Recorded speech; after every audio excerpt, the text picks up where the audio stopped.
quero compartilhar a palavra de Deus com você. E hoje nós chegamos ao fim, nós chegamos ao último sermão da série no livro do profeta Ageu. E eu tenho certeza que muitas coisas Deus já falou conosco nessa jornada. Tenho convicção disso. Deus já tratou de questões muito importantes conosco. Mas eu sei também que o Senhor tem palavra para nós hoje. Então eu quero ler com você o texto que servirá de base para essa última reflexão da série no livro de Ageu. Ageu, capítulo 2, de 20 a 23, o texto nos diz assim: naquele mesmo dia, 18 de dezembro, o Senhor enviou mais uma mensagem a Ageu. Diga ao governador de Judá, Zorobabel, que estou prestes a sacudir os céus e a terra. Derrubarei tronos e destruirei o poder de reinos estrangeiros. Derrubarei os carros de guerra e seus condutores, os cavalos cairão e seus cavaleiros matarão uns aos outros. Naquele dia, diz o Senhor dos Exércitos, honrarei você, meu servo Zorobabel, filho de Sealtiel. Farei que você seja como um anel de selar em meu dedo, diz o Senhor, pois eu o escolhi, eu, o Senhor dos Exércitos, falei. Amém. Nós vimos, se você tem acompanhado essa série, nós vimos que depois de um cativeiro, o povo de Israel, o povo de Deus, na verdade, Judá havia agora retornado de um cativeiro, vindo para Jerusalém para reconstruir Jerusalém. E eles deveriam reconstruir Jerusalém a partir da reconstrução do templo. Eles começaram a reconstrução, fizeram os alicerces, fizeram uma primeira etapa, ainda que pequena, e os altares de sacrifício, e eles pararam a obra. Havia muitos obstáculos para se reconstruir o templo. E eles sucumbiram a esses obstáculos, a essas adversidades. Então, o que acontece? 16 anos depois que eles tinham interrompido o templo e haviam se estabelecido em Jerusalém e haviam cuidado apenas dos seus próprios interesses, construído suas próprias casas, e não casas simples, casas até luxuosas para a época, a palavra de Deus vem através do profeta Ageu para trazer despertamento para o povo. Era uma palavra de confronto. A pergunta de Deus era a seguinte: então quer dizer que não é tempo de construir a minha casa, mas a de vocês está linda. Como é isso? E esse confronto da palavra de Deus trouxe quebrantamento para o povo. O povo se quebrantou e retornou para o objetivo principal da ida para Jerusalém, que era a reconstrução do templo. Então eles recomeçam, eles retomam a reconstrução do templo e eles começam a avançar com a obra. Mas Deus ainda não estava satisfeito. A obra, o templo, fisicamente, a construção já havia voltado, mas Deus vem e traz novas mensagens, e nessas mensagens Deus trata da questão da santidade. Que o que Deus queria reconstruir não era um edifício apenas em Jerusalém, onde ele receberia, onde as pessoas iriam para oferecer sacrifícios, mas o que ele queria era uma reconstrução do povo, uma reconstrução do relacionamento com ele. E ele chama a atenção do povo para o seguinte: esses 16 anos que vocês ficaram me tratando de qualquer jeito, que eu não fui prioridade na vida de vocês, que vocês estavam cuidando das coisas de vocês, dos interesses de vocês, e quando davam, vinham aqui, entregavam um sacrifício nesse templo ainda inacabado. Como foi a vida de vocês? E aí ele apresenta a realidade. A realidade é que eles trabalhavam muito, eles semeavam muito, colhiam pouco, eles tiveram que enfrentar intempéries da natureza, eles viveram uma vida dura, cheia de trabalho, estressante e vazia. E Deus diz que eles não colheram, ou eles não tiveram o lucro proporcional ao esforço, porque o próprio Deus agiu para que eles não tivessem. E nós aprendemos nessa ocasião que essa foi uma forma de Deus disciplinar o povo, que essa foi uma forma de Deus buscar conduzir o povo de volta para ele. Então, quando eles voltaram a trabalhar na reconstrução do templo, Deus chamou o povo para mais um passo, que era o da santificação, que era de restabelecer Deus como prioridade das suas vidas. Eles deveriam continuar trabalhando, sim, eles deveriam continuar cuidando dos seus interesses, das suas casas, dos seus filhos, da esposa, do marido, do cachorro, do papagaio, de tudo. Mas Deus deveria ser a prioridade.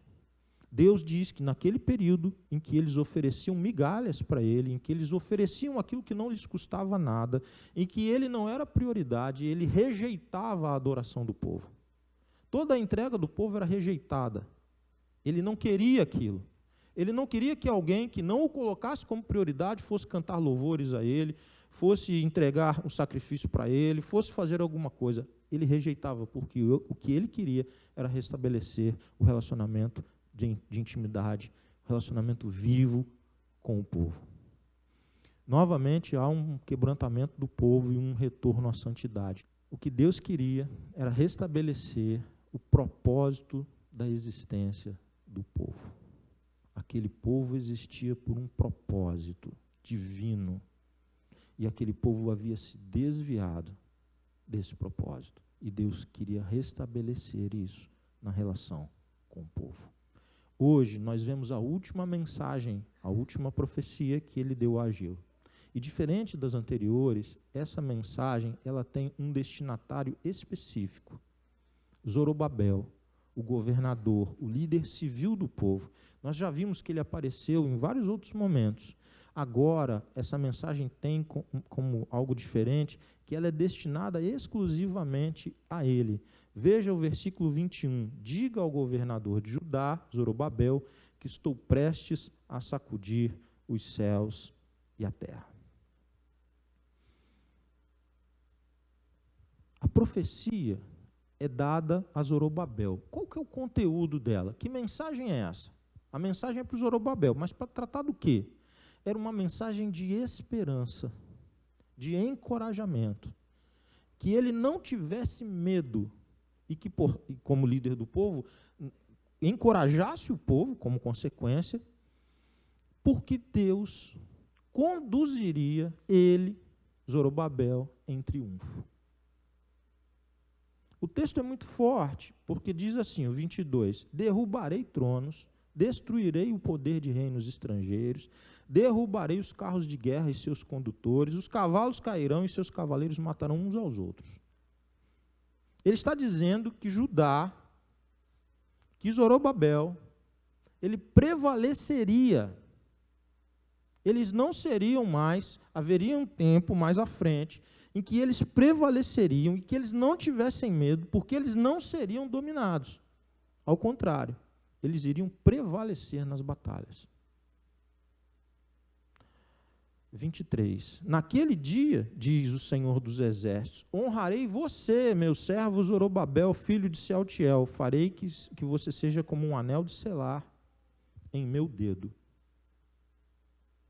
O anel real, o anel no dedo do soberano, ele funcionava como um símbolo de autoridade. Então, um documento ele só tinha valor quando ele era selado pelo anel do rei.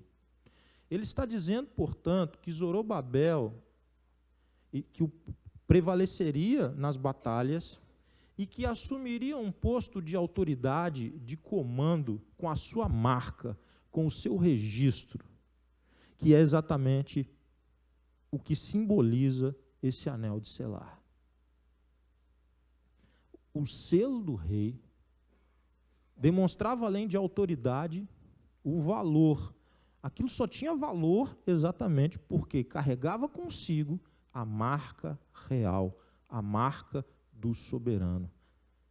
O distintivo real havia sido colocado sobre aquele documento. E não haveria quem revogasse. Não haveria quem pudesse encontrar caminhos para evitar a decisão real que o selo simbolizava. E ainda diz mais. Diz o motivo pelo qual Zorobabel assumiria essa posição. Porque eu o escolhi. Por um desígnio meu, por uma vontade minha, por uma escolha minha, você será honrado. Você prevalecerá nas batalhas. Você será honrado. Você será colocado acima em posição de comando, em posição de autoridade, de soberania. E o texto termina dizendo o seguinte: eu, o Senhor dos Exércitos, que é uma expressão usada para a autoridade militar, para aquele que vence batalhas, porque o contexto todo está dizendo isso, então ele está dizendo que aquele que vence todas as batalhas está afirmando que isso iria acontecer. Isso é o que diz o texto que nós lemos. Só que aí começa a ter algumas complicações, porque tudo que está dito aqui parece demais para Zorobabel. Se você talvez não tivesse lido o profeta Ageu agora, e se você não tivesse acompanhado esses sermões, talvez você nem se lembrasse da existência de Zorobabel. Ele não é uma estrela. Ele não é um ícone do Antigo Testamento. Ele não é alguém que você fala assim, eu quero ser como Zorobabel. Então, como que pode se explicar isso? Se ele não é essa Brastemp toda. E o texto está dizendo que ele seria exaltado, honrado, e assumiria posição de comando e de soberania, e ele não perderia batalhas, e quem se levantasse contra ele, se levantaria para cair. Parece que o texto tem um significado ainda maior, que ultrapassa Zorobabel, que ultrapassa a construção do próprio templo, que aponta para algo que vai além daquela circunstância e daquele momento que eles estavam vivendo. De quem fala o texto? O texto fala do Messias, do Cristo, do enviado de Deus, daquele que Deus escolheu, o seu próprio Filho, que implementaria um reino vitorioso, que não perderia a batalha, que exerceria soberania sobre tronos, e todas as forças contrárias a ele seriam destruídas. As profecias no Antigo Testamento, elas têm essa característica. Elas têm uma característica mais próxima, de um cumprimento mais próximo, e elas têm uma característica escatológica, muitas vezes, como é o caso dessa profecia. É uma profecia escatológica, uma profecia que fala de coisas para aquele tempo, mas ela fala, e sobretudo fala, de coisas do fim, dos acontecimentos finais, ou dos últimos acontecimentos, das últimas coisas, na história que Deus está conduzindo a história para um fim, que Ele mesmo planejou desde a eternidade, e essa profecia fala disso. E é interessante que fale disso, por tudo que a gente já aprendeu do livro, porque eles estavam numa crise terrível, de que aquele aquele templo era muito simples. Aquele templo não tinha a glória do templo suntuoso, luxuoso, incrível de Salomão. Não havia sido guardado riquezas, ouro, madeira e tantas coisas do período de Davi. Não, agora eles tinham pouco. Eles tinham coisas simples, o material era simples. Era um templo pequeno, acanhado, simples. E vocês já viram, porque nós vimos isso juntos, que isso gerou uma crise. Os mais velhos, que haviam visto o templo anterior, choraram de tristeza de perceberem o que eles estavam construindo, e eles atrapalharam os mais novos, eles atrapalhavam os jovens que estavam super empolgados com aquela construção, e eles não tinham a referência do templo anterior. E aí Deus vai tratando com o povo, dizendo que a glória daquele templo que eles estavam construindo seria infinitamente maior do que a glória do primeiro templo. E esse texto vai confirmar exatamente isso. A glória infinita do Rei eterno, soberano, estava por vir. E, portanto, o povo não deveria temer a oposição, as dificuldades, os embates.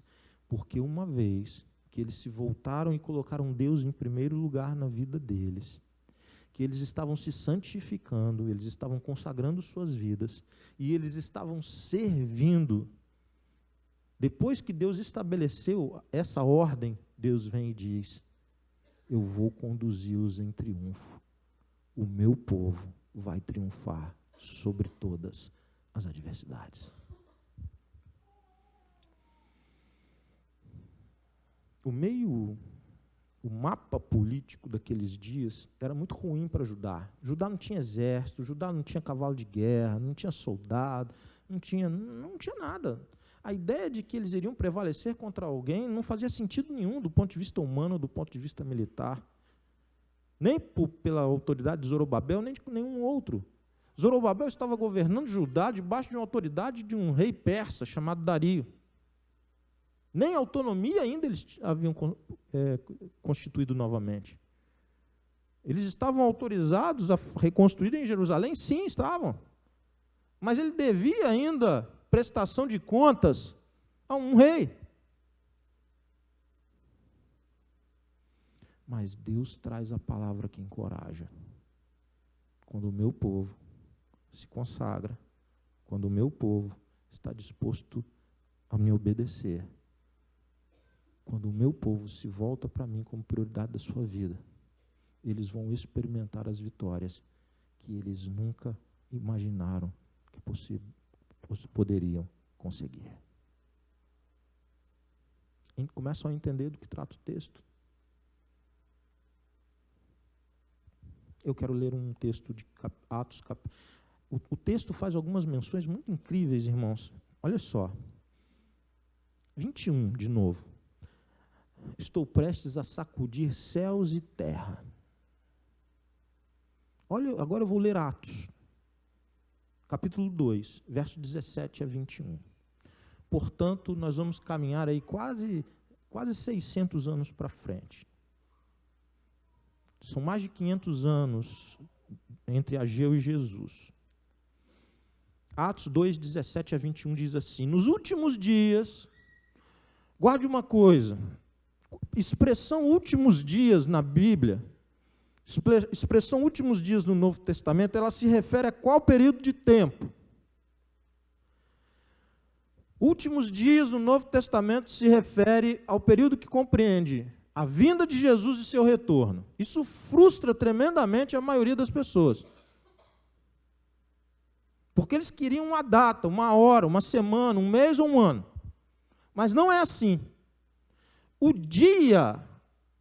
Os últimos dias no Novo Testamento, eles compreendem esses dois eventos: a vinda e o retorno de Jesus. Portanto, nós estamos vivendo os últimos dias. Nossa geração vive os últimos dias. Nos últimos dias, disse Deus, derramarei meu espírito sobre todo tipo de pessoa. Seus filhos e suas filhas profetizarão, os jovens terão visões, os velhos sonhos. Naqueles dias derramarei meu espírito até mesmo sobre servos e servas, e eles profetizarão. Essa parte vai se cumprir ou já se cumpriu? Digam para mim. Isso já se cumpriu. O Espírito Santo de Deus já foi derramado e ele alcança pessoas indistintamente. Ele alcança novo, ele alcança velho, ele alcança branco, ele alcança negro, ele alcança pobre, ele alcança rico. O Espírito foi derramado sem medida, como nós vimos hoje pela manhã, Helena. Deus nos dá um cálice completo, cheio, pleno. Ele nos salva e nos batiza com o seu Espírito.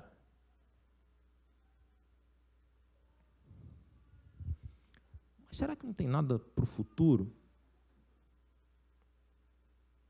Farei maravilhas em cima no céu e sinais embaixo na terra, sangue, fogo e nuvens de fumaça, o sol escurecerá, a lua se tornará vermelha como sangue, antes que chegue o grande e glorioso dia do Senhor. Mas todo aquele que invocar o nome do Senhor pode ficar em paz, pode ficar de boa, pode ficar tranquilo. Isso é uma paráfrase, tá, irmãos? Isso não está na Bíblia, não. Isso é Bíblia by Carlos Murta. Mas todo aquele que invocar o nome do Senhor será salvo, é o que diz o texto. Mas não temam, eu vou abalar todas as estruturas da terra. Eu vou abalar tudo. Eu vou mexer no sol, na lua, na terra, o que você contempla olhando para cima, o que está debaixo dos seus pés, o Criador e o sustentador de todas as coisas. Quando Ele voltar, Ele vai abalar todas as estruturas que a gente pode imaginar. Você imagine um evento em que todo olho vai ver aquele evento. Você, o sujeito que está do outro lado do mundo, do norte, do sul, todo olho verá. Toda língua confessará. Todo joelho se dobrará. É disso que fala o texto. A palavra que Deus está dando para eles é assim, vocês não estão percebendo ainda. Mas o que vocês estão construindo agora, esse simples templo que vocês estão construindo, essas estruturas que vocês estão construindo para que o meu nome seja adorado, para que o meu nome seja conhecido, a reorganização da vida de vocês, para que eu me torne a prioridade da vida de vocês, o desejo de vocês por santidade, é parte de um todo muito maior, que é o estabelecimento do reino de Deus na terra. Não tenha como simples, como sem valor, como algo corriqueiro, porque o que está em jogo, e vocês foram chamados a participar, tanto eles naqueles dias quanto nós hoje, é do estabelecimento do reino do Senhor na terra. Eu quero ler um outro texto, irmãos. Daniel capítulo 2, versículo 44. Também um texto messiânico, também um texto que fala do Messias. Olha esse texto, como esse texto confirma mais uma vez o que Deus está dizendo para o povo através de Ageu. Daniel 2,44, o texto diz assim: enquanto esses reis estiverem no poder, o Deus dos céus estabelecerá um reino que jamais será destruído ou conquistado. Deus estabelecerá um reino que jamais perderá o seu domínio. Ele não será destruído, ele não será conquistado, ele não será dominado. E mais, olha o que o texto diz: reduzirá os outros reinos a nada e permanecerá para sempre. Ele reduzirá os outros reinos a nada. Sabe essa expressão, tirou para nada? Deus vai tirar para nada todo o reino, todo o poder, toda a força, toda a ideologia levantada contra ele. Se essa mensagem não produz coragem no seu coração, ânimo no seu coração, não haverá mensagem que produzirá. Porque é exatamente disso que tratamos todos os dias. Os tronos, irmãos, o nome do rei, o nome do reino, a época, o século, isso é ótimo para os livros de história, e ok. Mas, na verdade, só existe uma coisa, irmãos. Não importa qual é o nome do rei, onde era o trono dele, como que foi, como que não foi, onde que foi, que ano foi, isso não importa. Todos os reinos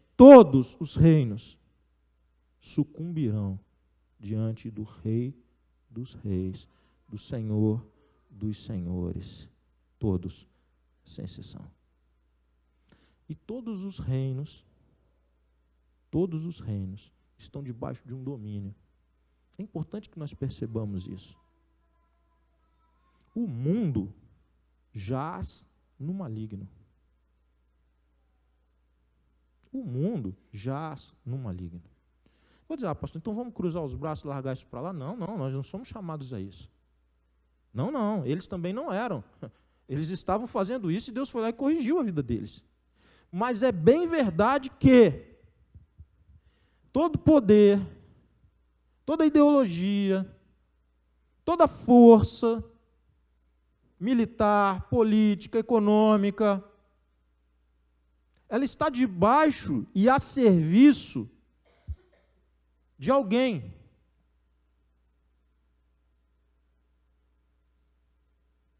Mudam os nomes dos soberanos, mudam os nomes dos políticos, mudam os nomes dos reinos, dos tronos. Os nomes vão mudando, são muitos.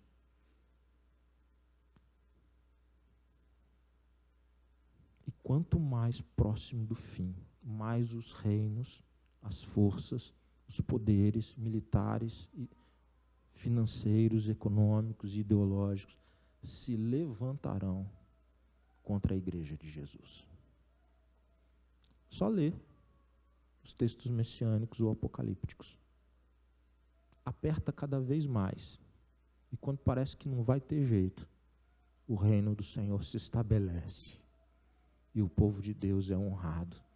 E haverá um reino de Zorobabéis, de homens a quem Deus vai honrar a fé. Homens e mulheres que não se dobraram diante de nenhum poder ideológico, financeiro, político, econômico ou de qualquer natureza. Porque eles já se prostram. Porque os joelhos deles já estão dobrados todos os dias. Porque eles já buscam o Rei dos Reis, o soberano da vida deles. Eles já têm um soberano em suas vidas. É disso que o texto está tratando. É exatamente isso que está tratando. Não é sobre Zorobabel, mas é sobre o restabelecimento da linhagem de Davi. Veja, o povo foi dominado. Os babilônicos vieram, arrasaram tudo, pintaram os canecos e destruíram tudo. Levaram o povo embora. Jerusalém ficou destruído, o templo destruído, tudo destruído. Olha os reinos. A Babilônia cai, que era toda poderosa. Caiu. Vem os persas. Os persas têm uma visão diferente de dominação, tanto que eles permitem que parte em algumas levas, pelo menos 3, para que eles voltassem lá e construíssem a terra deles. Eles iam continuar pagando imposto, etc., mas eu não quero entrar nisso. Mas a Babilônia caiu, e os persas agora é que estão dominando. E agora Zorobabel está lá, debaixo da autoridade do rei persa. E Deus está dizendo para eles naquela situação, não temam, isso é uma circunstância. Eles não estão no comando. A Babilônia não estava no comando. A Pérsia não está no comando. Não é Dario, como não foi Xerxes, como não foi nenhum outro. Eu estou no comando. E eu conduzo a história para o fim que eu desejei. E eu escolhi vocês para fazerem parte dessa história. Os irmãos conseguem compreender a profundidade do que está aqui. Sabe por que vocês serão honrados? Sabe por que vocês farão parte de um exército que prevalece? Sabe por que vocês celebrarão o Rei dos Reis e o Senhor dos Senhores voluntariamente e não por condução coercitiva? Porque o Senhor dos Senhores escolheu salvar vocês.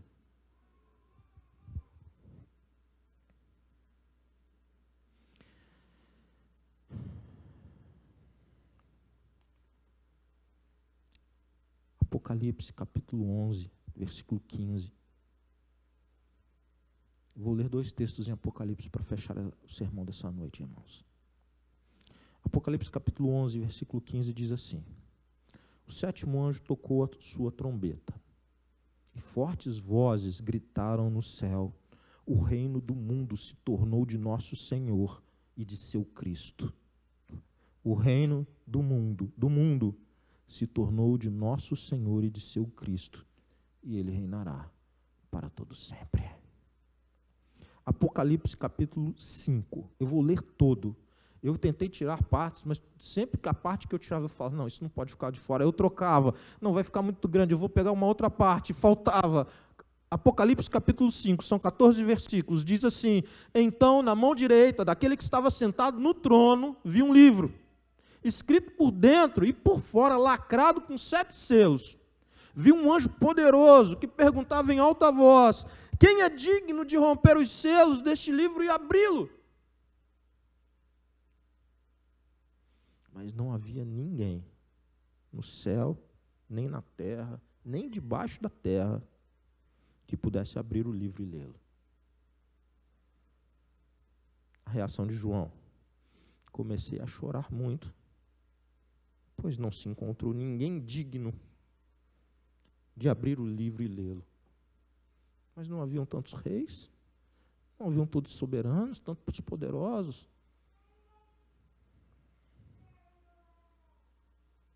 5. Então um dos anciãos me disse, um dos 24 anciãos me disse: não chore. Veja, o leão da tribo de Judá, o herdeiro do trono de Davi, Zorobabel era da linhagem de Davi. E Deus havia prometido que o seu Messias, o seu Cristo, o enviado dele, viria da linhagem de Davi. E Deus estava dizendo para o povo naquela altura: não temam, eu estou restabelecendo a minha aliança, o meu pacto. Vocês terão de novo um rei que se assentará do trono em cumprimento à promessa que eu fiz. O texto aqui continua, irmãos. Ele é digno de abrir os 7 selos. Então vi um cordeiro que parecia ter sido sacrificado, mas agora que estava em pé entre o trono e os 4 seres vivos e no meio dos anciãos. O cordeiro que havia sido sacrificado. Como ele era? Ele tinha 7 chifres, 7 olhos, que representam os 7 Espíritos de Deus enviados a todas as partes da terra. Ele deu um passo à frente e recebeu o livro da mão direita daquele que está sentado no trono. Quando o cordeiro recebeu o livro, os 4 seres vivos e os 4 anciãos se prostraram diante dele. Cada um tinha uma harpa e taças de ouro cheias de incenso, que são as orações do povo santo. E entoavam um cântico novo, com estas palavras: Tu és digno de receber o livro, abrir os selos e lê-lo. Pois foste sacrificado e com teu sangue compraste para Deus pessoas de toda tribo, língua, povo e nação. Tu fizeste delas um reino de sacerdotes para nosso Deus, e elas reinarão sobre a terra. Então olhei novamente e vi as vozes de milhares e milhões de anjos ao redor do trono, e também dos seres vivos e dos anciãos, e cantavam com forte voz: Digno é o Cordeiro que foi sacrificado de receber poder e riqueza, e sabedoria e força e honra e glória e louvor. Depois ouvi todas as criaturas no céu, na terra, debaixo da terra e no mar cantarem: Louvor e honra, glória e poder pertencem àquele que está sentado no trono e ao Cordeiro para todo sempre. E os 4 seres viventes disseram o que a Ana Paula acabou de dizer: Amém. E os 24 anciãos se prostraram e o adoraram. Numa linguagem apocalíptica, que é cheia de significados por detrás, mas com uma mensagem muito clara. Quem é o Cordeiro de Deus que tira o pecado do mundo? Quem é o leão da tribo de Judá? Quem é aquele que parecia que estava morto, mas ressuscitou? Muito claro, Jesus. Ageu está falando sobre Jesus. Não temam, não se prostrem diante de soberano algum. Não temam nenhum poder deste mundo, não temam. Não se corrompam, não se percam, não se dobrem, porque Deus está conduzindo a história para um fim glorioso. Deus está conduzindo a história para o fim em que Jesus e o seu povo reinarão sobre a terra. Quero fechar com algumas aplicações. A primeira, e essas aplicações têm a ver também um pouco com o livro, e não somente com a mensagem de hoje, mas a primeira: irmãos, o templo precisava ser reconstruído e o povo sabia disso. Isso ficou muito claro no livro. É fácil inverter prioridades. Mesmo quando a gente sabe o que deve fazer, não significa que a gente está fazendo. Saber o que se deve fazer é um primeiro passo, mas o segundo é ser disciplinado. É de fato trazer para o seu dia a dia aquilo como prioridade. Segunda consideração: Deus está conduzindo a história. Deus está escrevendo a história, conduzindo. Não duvide disso em tempo algum. Existem muitas circunstâncias, muitos momentos aqui na nossa realidade do Brasil e em várias outras realidades em que parece que a coisa está fora do controle. Não está. Não está, nunca esteve, nunca vai estar. Aquele que controla todas as coisas tem o limite correto, adequado. E ele vai cumprir a sua palavra. Terceira consideração: Todos os domínios, poderes, reinos deste mundo passarão e passam rápido. A glória de pouco tempo atrás é o esquecimento de hoje. Glória humana, fama humana. Mas há um que Deus escolheu, que reinará eternamente. Quarta consideração. Todos os reinos, todo o domínio, toda a riqueza, toda, será dada a um soberano. E ele escolheu chamar você pelo seu nome. E ele escolheu vir ao seu encontro e chamá-lo com a história que você tem, com os sentimentos que você tem, com os pecados que você tem, com as misérias que todos nós carregamos. Este escolheu chamar você para servi-lo, amá-lo, adorá-lo e desde já prostrar-se diante dele. Irmãos, o Zorobabel, que era da linhagem de Davi, ele vai ser um desses. Ele vai ser um desses que estará prostrado diante do Cordeiro, que estará adorando o Senhor Jesus. O texto era de esperança e encorajamento para ele, sim, na posição de liderança, num tempo tão difícil para o povo, e deve ser para nós hoje, para que nós nos encorajemos de viver o Evangelho, de viver a vida com Deus, como ela deve ser vivida. De forma limpa, coerente, intencional e tratando Deus como a prioridade das nossas vidas. Que Deus nos ajude, irmãos, a olhar pelos olhos da fé. Que Deus nos ajude, irmãos, a sermos resposta dele nessa geração. Que Deus nos ajude, irmãos, a nos comprometermos com o avanço do reino, a nos comprometermos com o Rei, e o seu nome seja glorificado e exaltado.